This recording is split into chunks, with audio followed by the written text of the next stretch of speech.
Hello there. This is Cookies, and I've got the first turn of the False Pretenders game, which is not a sub game, unlike many of my other games. And in this one, I'm going to be playing EA Cities. It's an intermediate lobby, although it has some advanced players in it. I think it's an all skills game. All skills game. Sorry. So I think there's a couple of new players in it, and there's a couple of advanced players in it. And I've got turn one, which is not very exciting. But I know I did a little bit of a Pretenders video last time, or it should show up first in the series when I post it in the playlist. And I ended up changing my Pretender build towards the end. I got a little bit more greedy. So I dipped down to Misfortune 2 and did Order Productivity 1 each. So I'm not going to be able to make as many troops as some of the other Pretender options. So in that way, it's greedier, but I feel like it'll give me better late game options. And what I've done is I've added recuperation to the bless. So I've got the inspirational leadership, I've got recuperation, and I've got the reinvigoration and the arcane finesse. So basically a big fancy mage bless, but the recuperation is going to be nice. Recuperation lets us do a couple of things. It lets us potentially mind hunt if we get around to that. We can mind hunt, and it'll also let us. It's an incarnate bless, so you can't see it here yet. And it'll also open up Tartarians as a late game option without having to control Gift of Health, which I really like. Um, I think Tartarians are not the strongest late game option, but just having them as an option and knowing that they can give you some interesting cross paths and give you some interesting super combatant chassis is pretty nice. Some big casters, stuff like that. I think that's always nice on a nation with human HP units. So we're definitely in that human HP range. We can get flames from the sky and lose lots of things.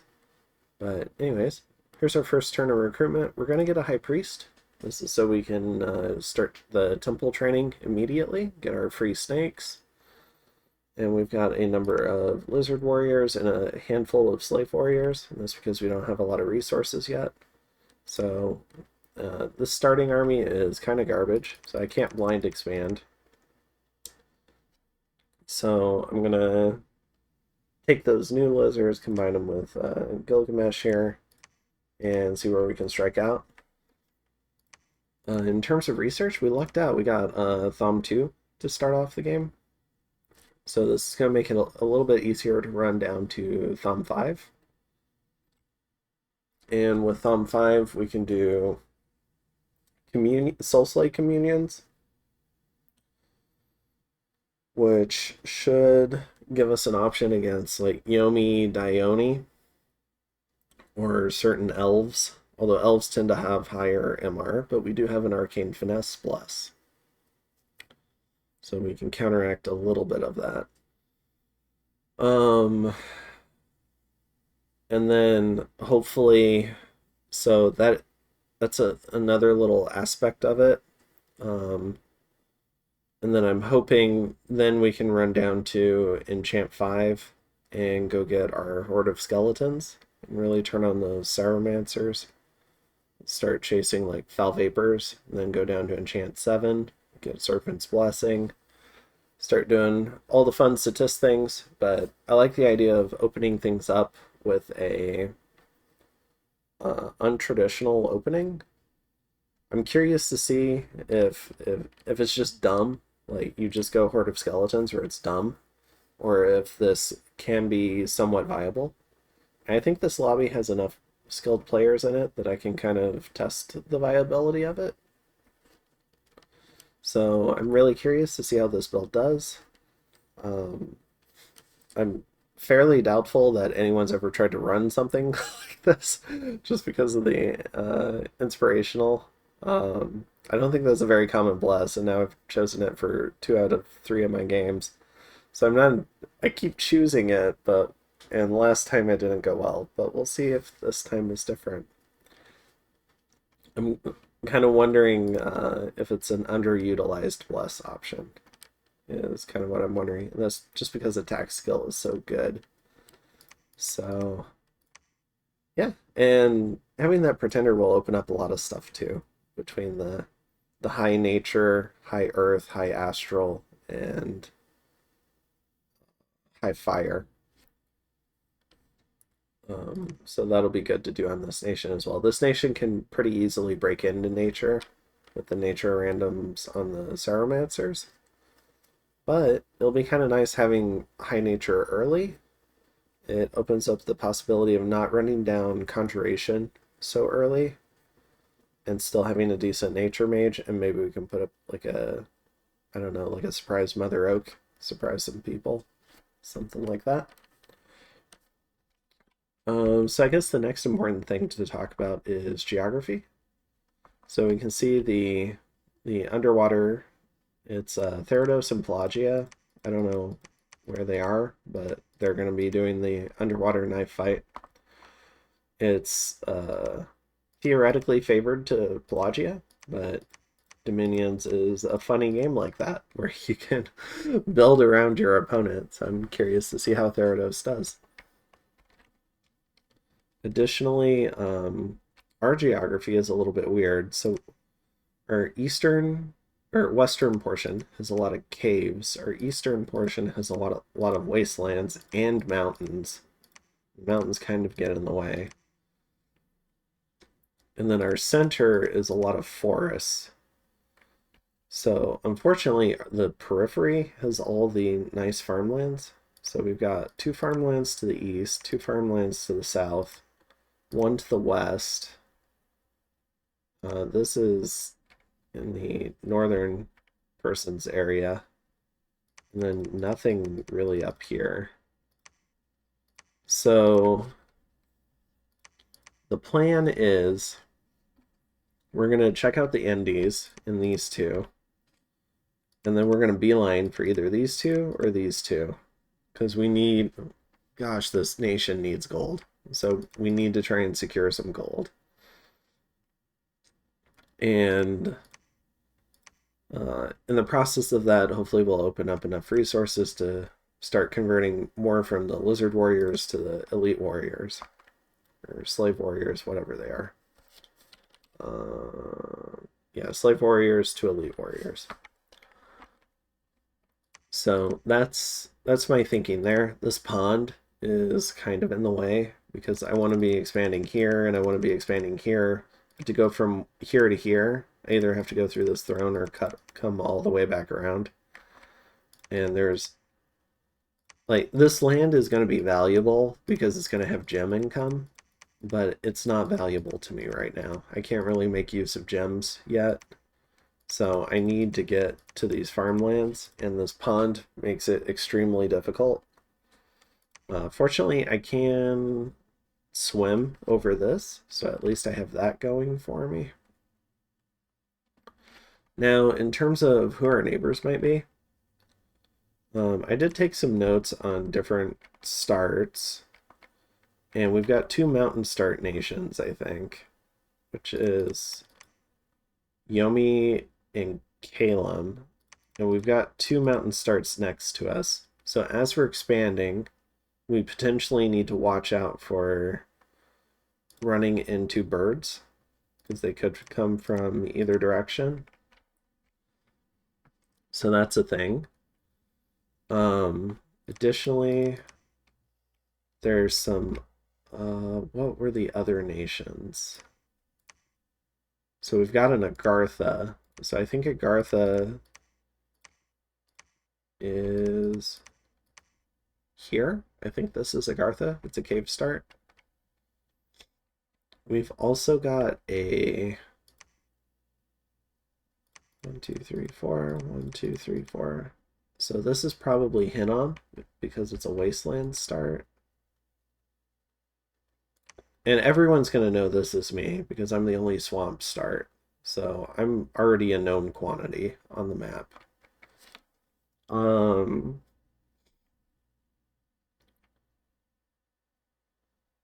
and let's see.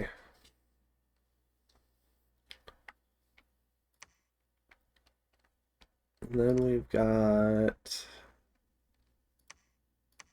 I think there was like one other interesting start. It was like a forest start or something. And I think we also have a coastal start. But for me, it's 2 plains. And in terms of those starts, it's 2 of the following 3. So it's either Airmore, TNN, or Marverny. Ulm has a forest start. Vanheim has a coastal start.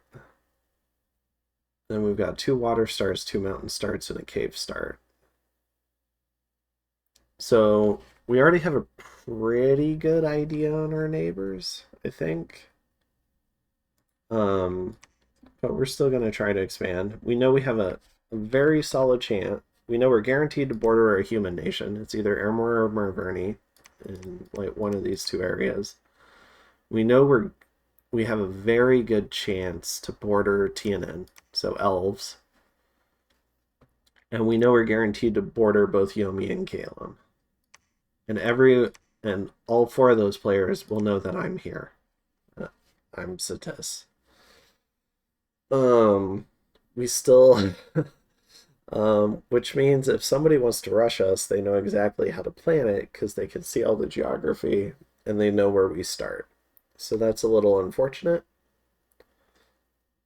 It's, in my opinion, it's one of the downsides of map nuke games is because everything is so generated to get certain starts, it's really easy to figure out who your neighbors are.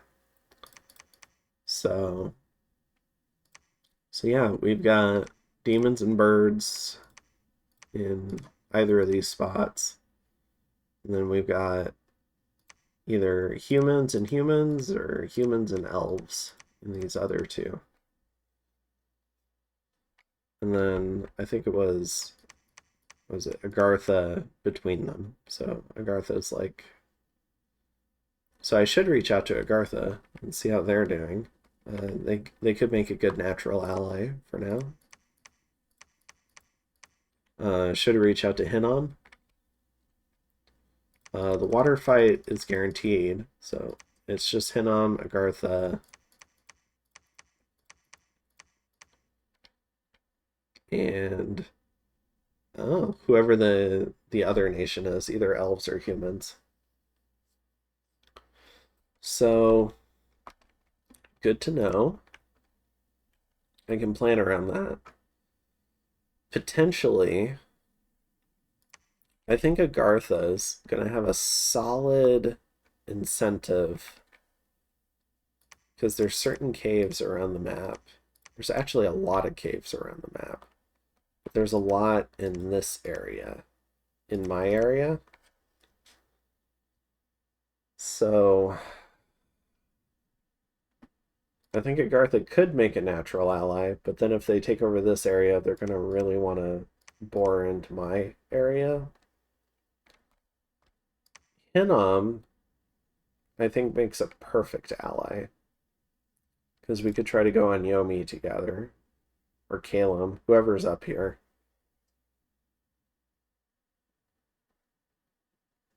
Well, yeah. And then... So maybe whoever it is up here, maybe we could try to like 2v1 them. Alternatively, I could try to go after whoever gets, because I'm probably not going to be able to like get all this farmland. So I could orient my war target around money, and there's a lot of nice big plains down here. So I think the terrain could be kind of fun to go down here. And that's the other issue, is if Hinnom takes over whoever this is, they're going to want my wastelands too. So I don't feel like I have a natural ally with Hinnom. And well, I feel like I do up until the point where they take over this, if they do. And I feel like I'm a natural ally to Agartha up until the point where maybe they move up here and then they want this. And that kind of sucks, because I have lands that they might want. Because it's like their native type of thing. Although maybe they won't care. And then there's whoever's south down here, be it elves or humans. I think they would make a good ally. And they might want to expand away from the water. They might not want to have a huge water border here. But then they're going to have this province here, which might, like, whoever ends up winning this is probably going to want to try and get in these other ponds. So this person could be a war target, or this person could be a war target. But if they come west, maybe I can split some of the western lands with them and they can start getting away from the coast. Maybe that could be a thing. So maybe these people would make a really good ally, but I'm not sure how much they could help.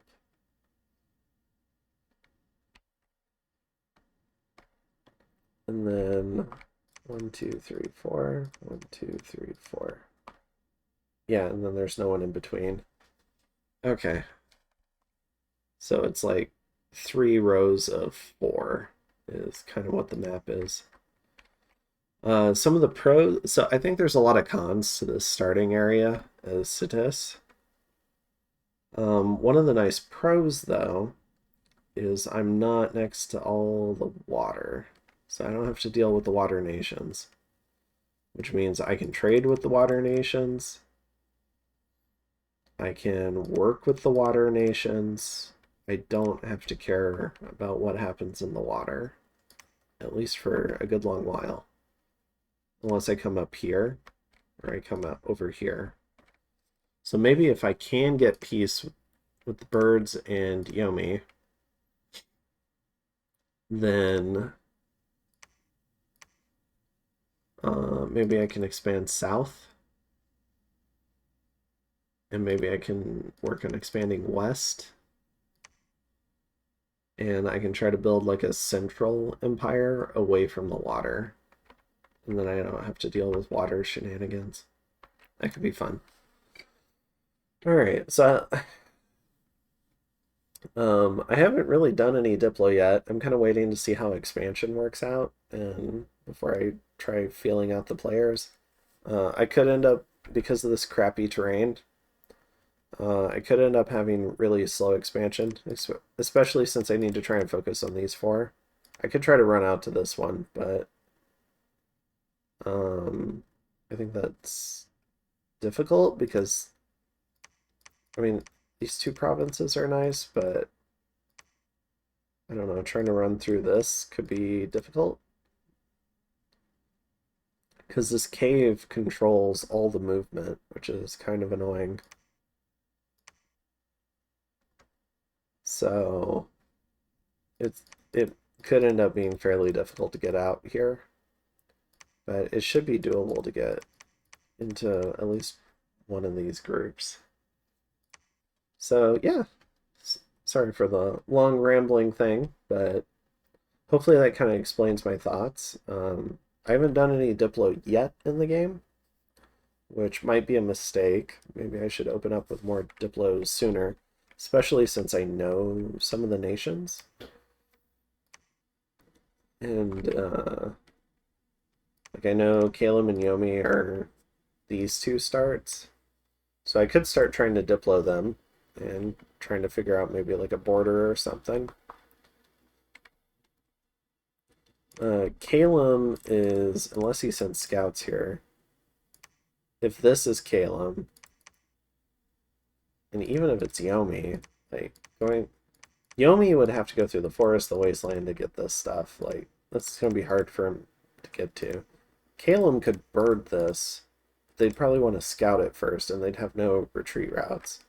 Whereas they have all this coastal stuff, and they might want to get this before the underwater nations get it.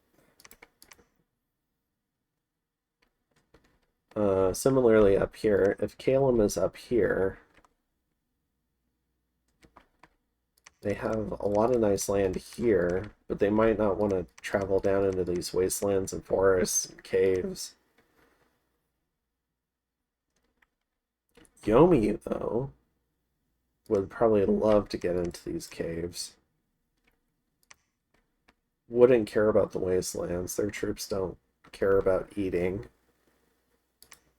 But with their income malice, they'd probably really prioritize this province. And the coastlands. I think a lot of the nations near the water nations, because coastal lands tend to be higher income, I think a lot of those nations are going to try to focus their coastlands. So maybe I'll have more time to expand up here, is my thinking. And then hopefully I can get a good first war target. Maybe I can get naps with these two. And then if I can get okay borders, and then I could try to war either one of these two and try to expand without creating a new border that's next to a water nation. So that's the plan. And sorry for the long rambling explanation. I'll see you in turn 2.